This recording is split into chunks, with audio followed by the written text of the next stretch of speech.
Barakatah Yahweh, Ba'ashim Yahushai, Ba'ashim Rucha Kodash. Welcome to another live lesson. The name of this one is When the Oil is Not in You, the Lights Go Out. And pretty much this is a title that something the Elder Apostle said in one of the videos he did.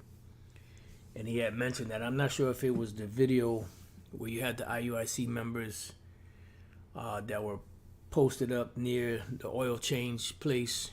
I believe that might have been when he said this, but he said when the oil's not in you, the lights go out. So I thought that was a very good title for a lesson. So I wrote it down a couple of days ago, and I'm getting around to it now.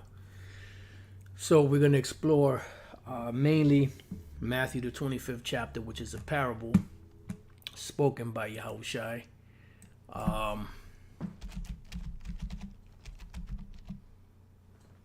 Let's just start off with that. The parable definition.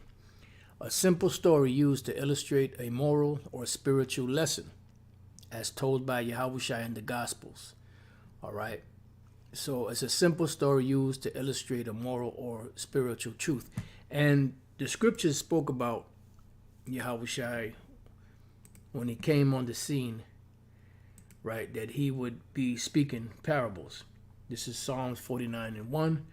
Hear this, all ye people, give ear, all ye inhabitants of the world, both low and high, rich and poor together. My mouth shall speak of wisdom, and the meditation of my heart shall be of understanding. I will incline mine ear to a parable. I will open my mouth. I will open my dark sayings upon the harp. All right, and the only ones that are going to receive the message are the ones that have the oil in them, which are the elect.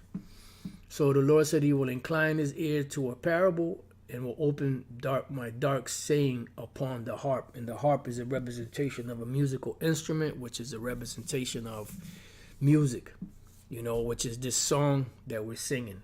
You could, the song of Moses, the new song, which we speak about today, which pretty much is the new song. I believe that's either Revelation, the 14th chapter, or the 15th chapter. And it says that no man can learn the song but the 144,000. Now the elect out there, both men and women, that are, because you're going to have certain men that are going to be helps, that are going to, have certain, that are not going to be teaching out there, because not every individual is a teacher. But if you have the ability to teach, don't use the excuse, well, I'm not really a teacher, so I'm not going to teach. No, if you have the ability to teach, then teach. Don't be that napkin brother. But you do have some individuals out there, like the Apostle Paul mentioned, the great cloud of witnesses.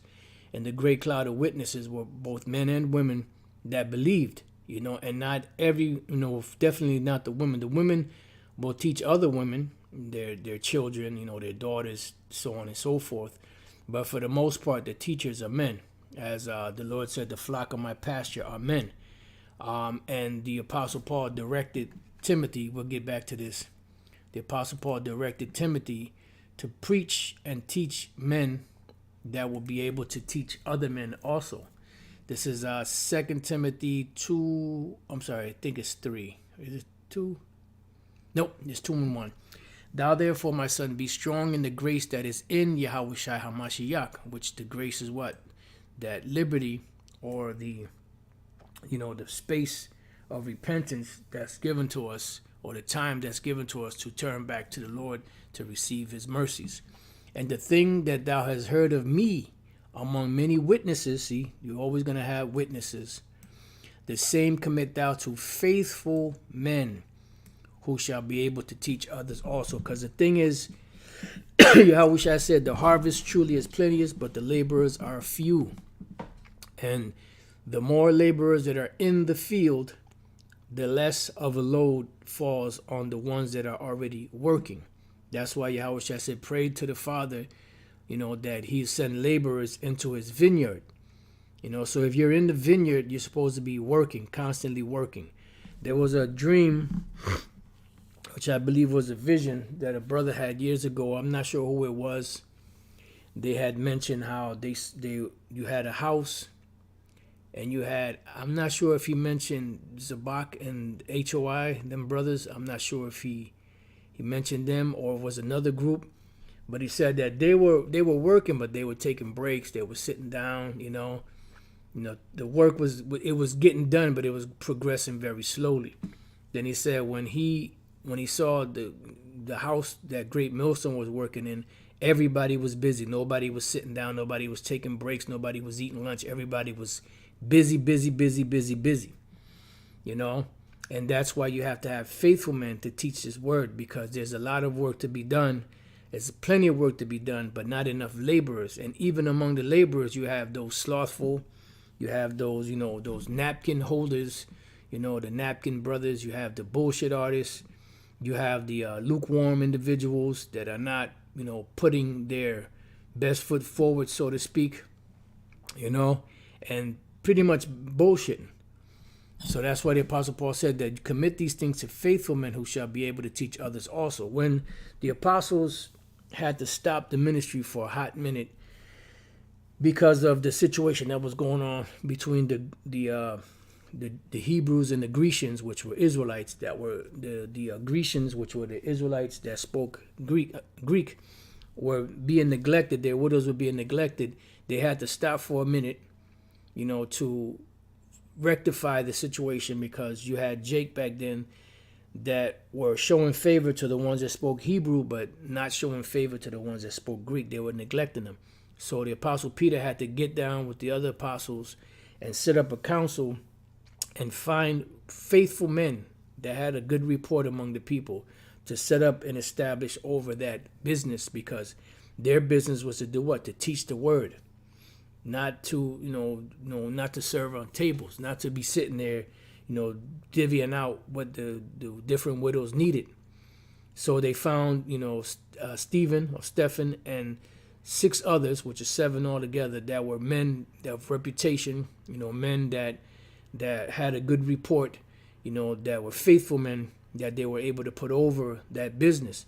So when you're teaching this word, the Lord, the Apostle Paul told Timothy to make sure that when you're teaching this, find men that are worthy, that are faithful, that you can teach, that will be able to teach others also. Because at the end of the day, there's plenty of work to be done. There should be no idle hands. Everybody should be working. That doesn't mean that, you don't have downtime where you just chill sometimes, because you have to have that. We're in the flesh. If you're just constantly going 24/7, you're going to eventually drop. So you do have to have your moments of reprieve, where you let your hair down, so to speak, and do what you like to do. Everybody doesn't get pleasure from sports. Everybody doesn't get pleasure from music. Everybody doesn't get pleasure from watching, movies or whatever the case may be. So you find what your pleasure is, so to speak, and then, every once in a while, you might just chill out, and just do that. Some brothers like to, listen to jazz music and sip a little yayan or something like that. Some brothers like to watch boxing, or they like to watch basketball.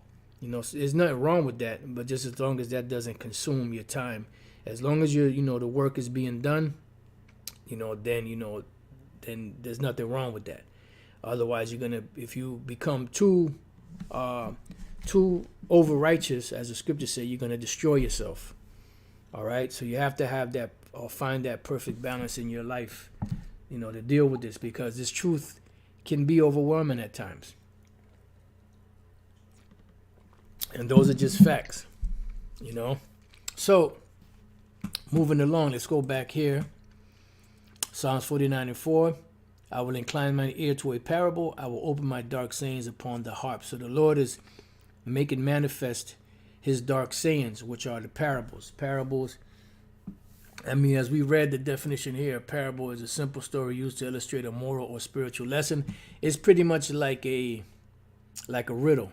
You're using like a storyline to convey a message, but it's a hidden message. And that's why Yahushua spoke to the masses in parables, because the majority of Jake is not going to get this. In America, 2/3 are not going to get it. Only 1/3. I don't care what Alizar says. This is the book of Matthew 13:9, who hath ears to hear, let him hear. So he spoke a parable to the people. He didn't explain to them what it was. He just spoke a parable. He gave like a riddle. And then the disciples were a little perturbed because they were like, why are you speaking to them in parables? Right? And I want to get that word parable in Psalms 49 also. Let me get that real quick and then come back to this because I want to look it up in the Old Testament and the New Testament. Psalms 49 and 4. The word for parable is the word mashal, which means proverb, parable, proverbial saying. See, a proverbial saying, aphorism. I've seen this word before. I'm sure I looked it up, but I don't remember what it means. A pithy observation that contains a general truth, such as if it ain't broke, don't fix it. Right. And that's, pretty much what a parable is. It's like a riddle. It could be a short riddle or it could be a long riddle. All right. Byword, similitude, parable, right. A poem, right. Sentences of ethical wisdom, right. Because you can speak a parable in a wise way. Some will pick up on it, some won't. This is why Yahweh always said, he that hath ears to hear, let him hear. All right, so you get the idea. So going back over here, Matthew 13 and 10, and the disciples came and said unto him, why speakest thou unto them in parables? So let's see what the word parables is in the New Testament. The word is parabole, a placing of one thing by the side of another, juxtaposition as of ships in battle. So pretty much paralleling one story, in a form of a mystery. So in other words, you're speaking about the kingdom of heaven, but you're using different symbolisms. You might be using a tree or a branch or a leaf or a stone or the earth, or birds or the weather. Yahweh used many different basic everyday things, simple everyday things to portray these parables. He spoke very, very blunt. It was very easy to understand what he was saying, although everybody didn't understand what he was saying. He spoke about rocks and trees and twigs and limbs and roots, and fruit, basic everyday things to bring out or speak these parables. All right, it says metaphorically a comparison of one thing with another, likeness, similitude, right? That's why he would mention about the weather, or about a tree without fruit, so on and so forth. And we're going to get to the main scripture. Let me just pull it up just to hold it on deck. And then there's another one that I was thinking about earlier. Just bear with me. Okay, let's go.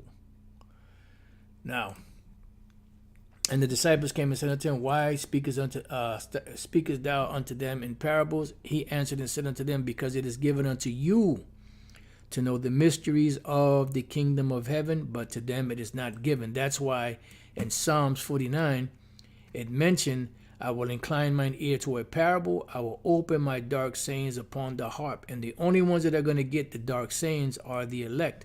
This is why Yahweh said, my sheep hear my voice and they follow me. All right. So moving back to Matthew 13 and 12, whosoever hath, to him shall be given, and he shall have more abundance. Why? Because he will constantly grow. He will get the knowledge. He will have the oil, and that will constantly grow. It will not be stagnant. All right, because his land is fruitful. This is what Yahweh was speaking about, the parable of the sower seed, prior to breaking this down. And he just gave a parable, and then later on he explained it to his disciples what the parable meant. It was a 4-part parable. It was 4 different individuals that either come into the truth or hear the word. All right, those by the wayside, those that got choked among the thorns and so on and so forth. And then you had those that fell upon good ground, because this word is the seed. The word of Yahweh B'Shem Yahushai is a seed, and our minds is the ground. That's why the Apostle Paul said, Paul planted, Apollos watered, but the Most High gave the increase. So if you're a part of the elect and you have that oil in you, then the Lord is going to, once that seed is planted, he's going to cause it to grow. He's going to nurture it and water it so that it can grow and grow and grow, so that you can be, one of his teachers. It says, but whosoever hath not, from him shall be taken away even that he hath. And that's dealing with an individual that comes into the knowledge. He learns the scriptures, usually pretty fast, and then he has no root, and the Lord gets rid of him. But guess what? That knowledge that he has that's taken from him is given to another man. You see? Therefore speak I to them in parables, because they see and see not, and hear and they hear not, neither do they understand. Why? Because it's not given to them. And this goes back to, the scriptures where it speaks about, the Lord blinded certain Israelites because he doesn't want them to get this knowledge. Because if they got it and understood it, they will have to convert, meaning turn back to the Lord, and he will have to heal them, meaning deliver them. He's not going to deliver all of Israel in this time. This is why you have the 1/3 and the 2/3 here in America. The 1/3 is going to get it, and they're going to be delivered, and the 2/3 are not going to get it, and they're going to be destroyed. Bottom line. And in them is fulfilled the prophecy of Isaiah, which saith, by hearing you shall hear, and shall not understand, and seeing you shall see, and shall not perceive. That's why Yahushua mentioned, he spoke of, man, it's just escaped my mind. Just lock it for a minute. Let me see if it'll come back. Right, man, there was something that just came to mind. Let me just read this again, see if it'll come back. And in them is fulfilled the prophecy of Isaiah, which saith, by hearing you shall hear, and shall not understand, and seeing you shall see, and shall not perceive. There was something that came to mind. It was good precept too. Just that quick. Well, you know what? Well, let's continue on. And Lord's will, if it comes back, I'll grab it. Rakateh Hawabashim Al-Shai. I know it's in St. John. I'm not sure if it's 14, 15, or 16. Let me see. I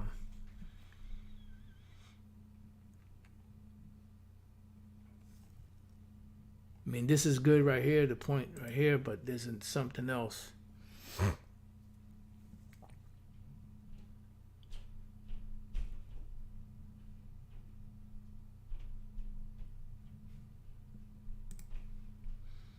Okay, so let me read some of this here. St. John 14:23. Yahushua answered and said unto him, if a man love me, he will keep my words, and my Father will love him, and we will come unto him and make our abode with him. Right. So it says, my sheep hear my voice. And there's another one about knocking. Knock, if you open up. Let me see if the word open up. Let me see. Let me try opens up. Nope. Let me try open up. trying to think of the phrase. Nope, that's not it either.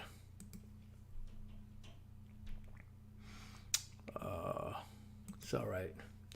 He that loveth me not keepeth not my saying. See, and the word which ye hear is not mine, but the Father's which sent me. Right, and we say that the words that we teach are not ours, but Yahweh Bashem Yahushai. That's good. So let's go back up here, verse 17. Even the Spirit of truth, whom the world cannot receive, because it seeth him not, neither knoweth him. But you know him, for he dwelleth with you and shall be in you. Right. So if he dwelleth with you and shall be in you, meaning you're going to have that oil. Let me try the word. One more word.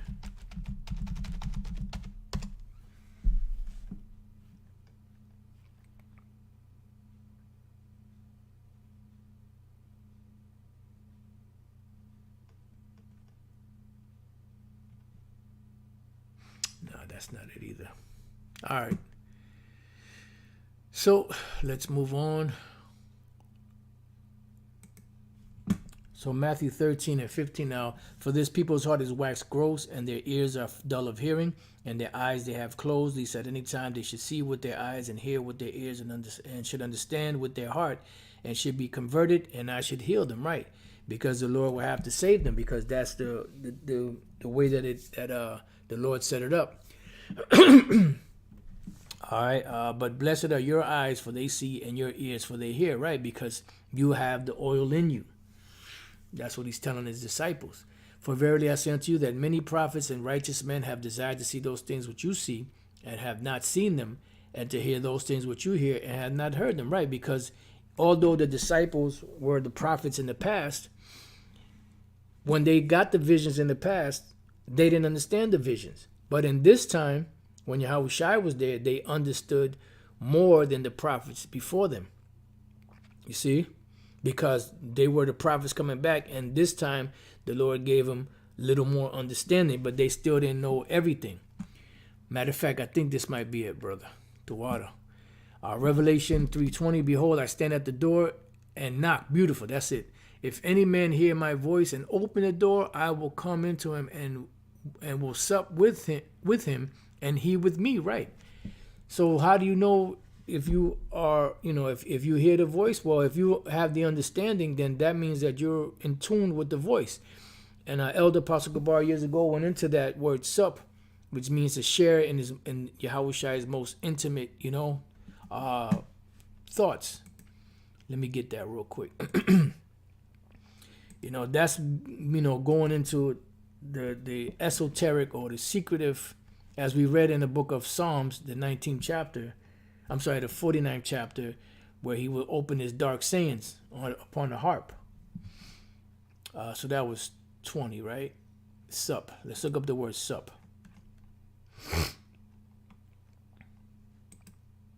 Because there's a path. That's why in this time, as I said in the lesson earlier, in this time, you have a lot of false prophets out there, even among the Israelites. So it's going to be harder to navigate in this thing, because if you're not a part of the elect, you're going to get caught up in one of those traps. But if you're a part of the elect, the Lord, you're blessed, because the Lord is going to guide you through those steps, through that maze, to get to his word, because you're going to follow his word. Remember, they followed the Lamb whithersoever he went. So the word there is dipeneho, to sup. Principal meal, sup. Right here. I will make him to share in my most intimate and blissful intercourse. Right. So this is what? The true understanding of this word. And that's true love, man. To out of all of these false doctrines that are out here, for Yahweh Bashem Yahushua to be able to guide us, through that maze, and to get to him and to truly understand the true truth is a blessing, man. It's unspeakable.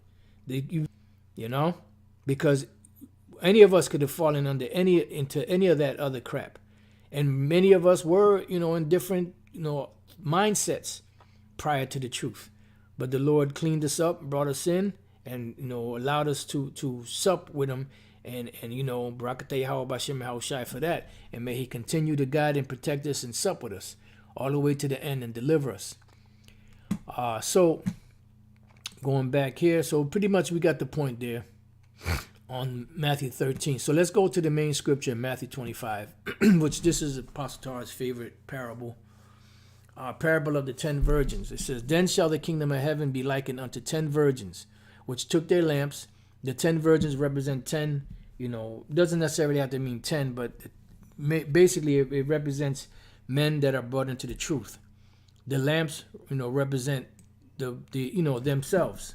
The lamp is that individual, the individual's body, in their mind, and went forth to meet the bridegroom. The bridegroom is Yahushua. All right, and this world, as we're going to read further down, this world is in total darkness. It's midnight out here, understanding wise to the majority of people out here, but the elect have the light, and they're able to maneuver through that maze of darkness in this world. Matter of fact, let's go to Proverbs. Is one of my favorites. Proverbs chapter 4 and 18. It says, but the path of the just is as the shining light that shineth more and more unto the perfect day. Right, because Yahushua is that shining light, and he's guiding us to him. Right. Right here, verse 19. The way of the wicked is as darkness. They know not at what they stumble. So you're going to have individuals that come into this thing learn that they're Israelites, and they're going to stumble across Deacon Jessup. They're going to stumble across the false teachings of Bishop Nathaniel, the hell doctrine, and the MOTB is not the micro C hip. They're going to stumble across the fake doctrine of General Yohana, that the MOTB is an embargo. Some are going to come across other groups that are teaching wayward doctrines. Some are going to get caught up in the Sakari thing. You have all type of traps out there. But if you are definitely and truly a part of the elect, the Lord is going to guide you down the path to the true truth. All right. And, we here at Great Millstone believe we have the true truth, and it's not to brag or boast. It's just to tell, it's just the truth, There's no gimmicks here. It's just straight facts, straight truth, none of that other, gimmicks bullshit. All right. So going back, Matthew 25:2, and 5 of them were wise and 5 were foolish. So basically the ratio was a 50-50 ratio that you have. Basically you're going to have your righteous or your wise virgins, and you're going to have your foolish virgins, because the Apostle Paul said it best. And also, let me get this one, 2 Corinthians 11, and then let me get Revelation, I believe that's 14, or is that 15? Yep, okay, so let me just hold on to this one. Go back. 2 Corinthians 11 and 2. For I am jealous over you with godly jealousy, for I have espoused you to one husband, dealing with Yahushai, that I may present you as a chaste virgin to Yahushai. So the men that are coming into this thing, that are free from all of the corruption of these false doctrines out here, they are the ones that the Lord is guiding. Those are the virgins. All right, because remember, it says that in whose mouth was no guile found, because these bodies are corrupt. It's what comes out. It's Yahushua says, not what enters into a man that defiles him, but what comes out of him. Because from the abundance of the heart, the mouth speaketh.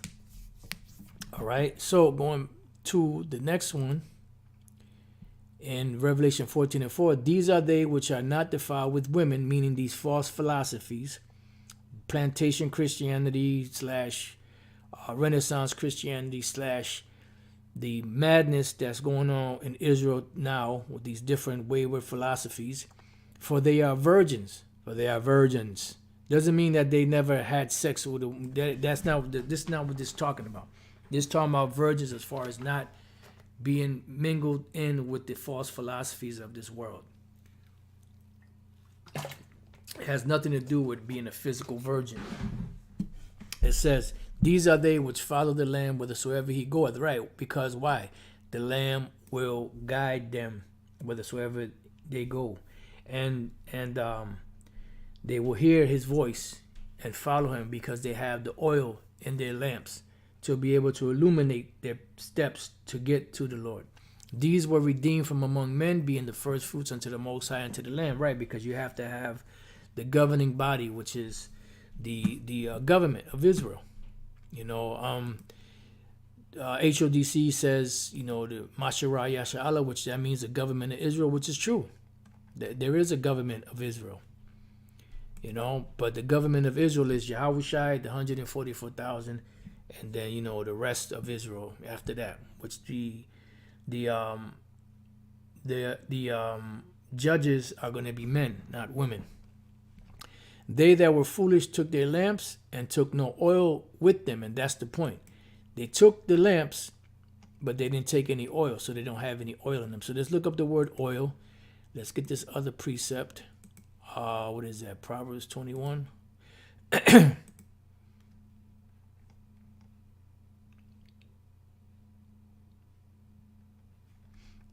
Cool. So let's go back. Elio or Elayon. Olive oil for fuel for lamps, for healing the sick. Yeah. And there's I was looking at this I don't know if it's going to come up or not. There was a page I was looking up. Right. What are the side effects of not eating oil? If you don't get enough fat in your diet, you may notice symptoms such as dry rashes, hair loss, a weaker immune system, and issues related to vitamin deficiencies. All right. So if you don't have this oil, the right oil in you, then you're going to suffer those things spiritually. For anointing the head and the body at feast, mentioned among articles of commerce. Right. So what's that? Matthew 25. There's another precept that came to mind, but it kind of slipped my mind. Let me just go back to that. Let me see if it'll come back. Healing the sick. Oh, Brakateh by Shemal Shai. Let's go from there to the book of 1 John. 1 John chapter 2 and verse 20. It says, but you have an unction from the Holy One, and you know all things. An unction is an anointing. So you have the oil in you from the Holy One, right? And you know all things, because knowing all things is what? Having 100% truth. Now, does that know we know everything? Like as far as, the weight of the earth and the, what's out in the furthest part of the galaxy? No, we know what's needed to be known on the earth to lead us to salvation. That's pretty much what knowing all means. So going to Proverbs, because they said that these foolish virgins took no oil. Proverbs 21 and 20. There is treasure to be desired and oil in the dwelling of the wise, but a foolish man spendeth it up. So the foolish spent it up. They didn't have enough oil. They didn't take the oil with them. Just curious what the word oil here should be shaman. Yep, shaman. I remember years ago I tried to give that name shaman to another brother, because we have a pre-shaman in the main camp, which means oil.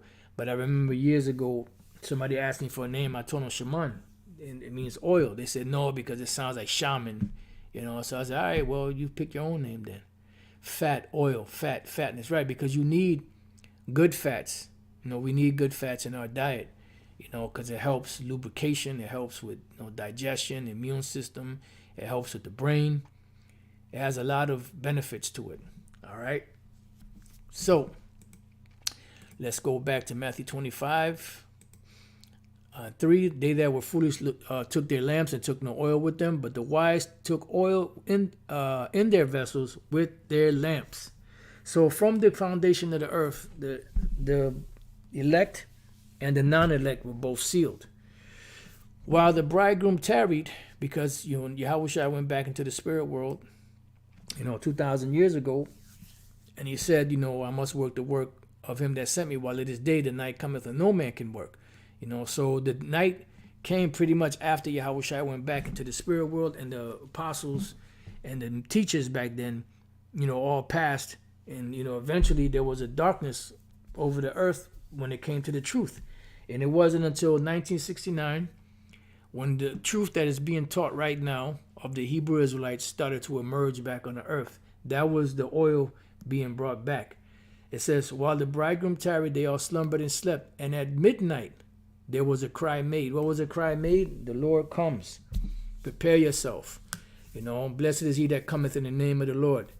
And through Elder Abba Bivens and High Priest Ariah, which are the two main scriptural teachers, because King Masha and High Priest Jacob also was a scriptural teacher.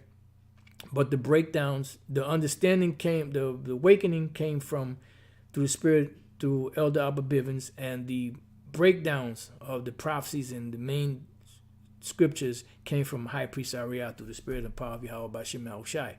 So there was a cry made, behold, the bridegroom cometh, go ye out to meet him. So when you, in midnight, meaning in total darkness, you got to go outside. But if you go outside, you have to take some type of light with you.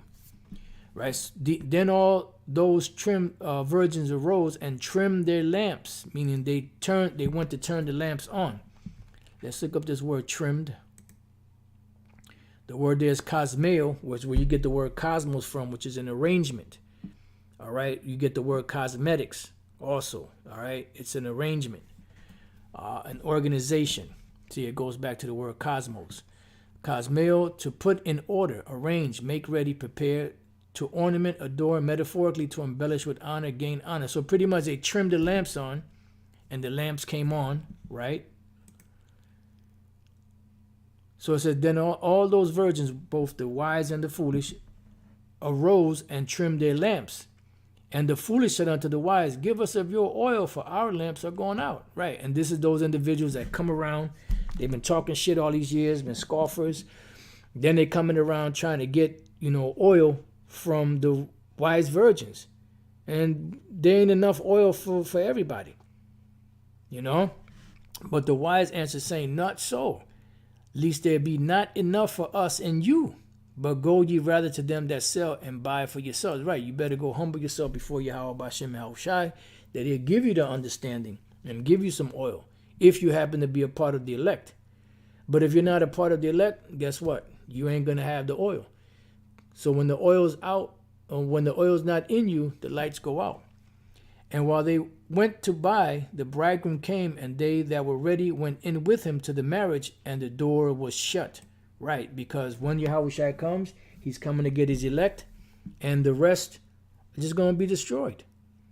Just see him in the kingdom. Because they're going to be in total darkness. So before I read any more, let's go real quick to Matthew 6. And I'll start at 21. For where your treasure is, there will your heart be also. So if your mind is all caught up into working all the time, all you're trying to do is just work, stack money. Well, guess what? When you start speaking, to anyone, what's going to come out your mouth is what? Your most deepest desire, which is what? Making money. You hear Jake out there making money, or bitches, or whatever the case may be. Whatever, you could have somebody that looks like a wise man, but the scriptures say don't commend him until you hear him speak. Because once you hear him speak and you hear the words that come out of his mouth, you know what type of man you're dealing with. Because they're going to speak according to the abundance of their heart. Like, every once in a while I mention this, there was an individual years ago that used to come around. He was an older gentleman. He used to come around to the speakings. We were out there speaking in Bridgeport, Connecticut. And he was like, yeah, I get him with these two scriptures. I get him with, in that day, 7 women shall take over the one man, and money. Money is a defense. So pretty much his whole thought pattern and his whole mindset and everything that he does was all about women and money. You see? So where your treasure is, there will your heart be also. The light of the body is the eye, which is your spirit. If therefore thine eye be single, meaning you're concentrating on one thing. This is why further down it says, seek ye first the kingdom of heaven, and all these things shall be added unto thee. Because the Lord knows what we need. And he's going to provide that for us in due time, in the right time. So if therefore thine eye be single, thy whole body shall be full of light. And that'll be, the illumination of the truth. You got Ephesians chapter 1, I believe is 18. The understanding being enlightened or something like that. Then you have Baruch chapter 4, being illuminated. And I believe there's one in Hebrews chapter 10. After you have been illuminated, that's what this truth. Your whole body is going to be full of light. You're going to be able to see. But if thine eye be evil, meaning you're into everything. You're half your ass is in the world, half your ass is in the truth. You're straddling the fence. You're undecisive. You don't know if you want to serve the Lord or if you want to, serve mammon. It says, thy whole body shall be full of darkness. If therefore the light that is in thee, the little bit of light that you did have, if it's in thee be darkness, how great is that darkness? Yeah, because you're going to be out in utter darkness. Back in Matthew 25:10, and while they went to buy, the bridegroom came, and they that were ready went in with him to the marriage, and the door was shut. Afterward came also the other virgins, saying, Lord, Lord, open to us. But he answered and said, verily I say unto you, I know you not. That's why it says, not everyone that saith unto me, Lord, Lord, shall enter into the kingdom of heaven, but they that have done the will of my Father. Yeah, that's it right there, the water, bro. Ecclesiastes 27:7. Praise no man before thou hearest him speak, for this is the trial of all men. Right, so going back, Matthew 25:13. Watch therefore, for you know neither the day nor the hour wherein the Son of Man cometh. And the Lord pretty much gave us, what to look for. He gave us signs to look for, that he was fast approaching, that he was, on his way. All right, and we see all of the signs playing out, especially the main sign that these false prophets are up in arms and angry about, which is the MOTB being the micro C here being pushed out in the world, showing you that it's a system into where you have to be a part of the system in order to be able to buy or sell. And that's the thing that kills them. That's why for years they would not touch the 17th verse. They'll go to the 15th verse, talk about the image was a picture of Caesar Borgia, which is not. The image is pretty much the ancient Roman Empire system being established again here in America through their government, through their senators, the way that they officiate their laws, the way that they pick their presidents, the way that they set up their Congress, so on and so forth. That's the image of the beast. Right, then they'll go to the MARK, right, the MOTB, but then they would not even touch the 17th verse, and if they did, they would just read through it, just like they do Deuteronomy 22 and 29. They read right through it. They don't even touch it. They don't even break it down. And as we speak, today is April 25th, 2024, the hopeful year of Jacob's trouble. I mean, the receipts on the MOTB are everywhere, and they're showing you that if you commit any infraction in this system, you will be cut out. It's pretty much a credit score system, a credit system, And if you don't comply with the rules, guess what? You'll get certain things taken away. You'll have restrictions to your account. You won't be able to purchase. You won't be able to buy or sell. And that's what the whole MOTB system is all about, which we see happening all over the world. And these individuals are still fighting, but no, it's not. That's not the MOTB. That's not the mark of the beast. They'll tell you. But it's coming out, and it's been coming out. We've had the same position that we've had going all the way back, even before the YouTube era, even before 2007, and it's not going to change, and you see it unfolding, and that's why these false prophets are scrambling, trying to save face, So anyway, with that, I pray that you brothers and sisters have been edified. I pray that this was an edifying lesson, and to the next time I say shalom.